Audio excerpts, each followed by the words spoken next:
Folklore of Stock, welcome back to Suantraí Íosa, where we're looking at the readings for tomorrow, Friday the 24th of November, which happens to be the feast of St. Andrew Dung-Lac and his companions, who were Vietnamese, who were martyred for the faith in 1839.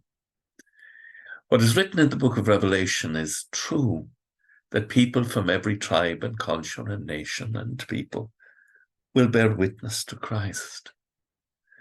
And it is a powerful witness, so powerful that the early church writers referred to the blood of martyrs as the seed of the church. And the first reading tomorrow is from the book of Maccabees. And it tells how Judas Maccabeus and his brothers rededicate the temple in a moment of great joy.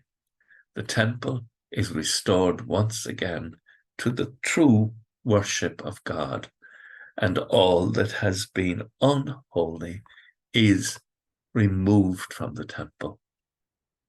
The book of Chronicles praises God in saying, "You are the ruler of all, and from your hand comes strength and power.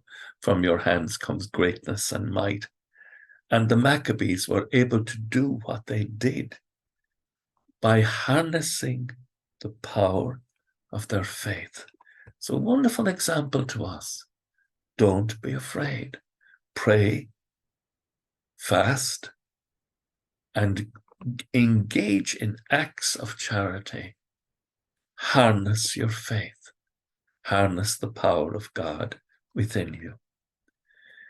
And Luke chapter 19, Jesus goes to the temple and he says, "My house will be a house of prayer, but you have turned it into a robber's den."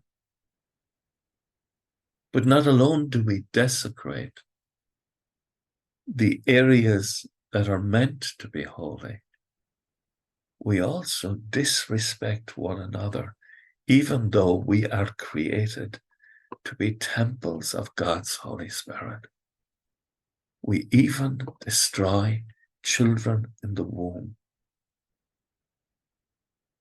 There's something profoundly gone wrong at the heart of society when the child in the womb can be killed and it is legal. This is so unjust. Let us pray that we may find the strength and the wisdom and the power to resist all injustices against human life and against God. With thoughts such as these, let us go to our beds and let us pray that we shall indeed awaken in the morning with the praise of God on our hearts and on our lips. Agus gamana dia elakotach shiv, ahar mak, agus spirit nave. Amen. Slán gefo. Bye for now.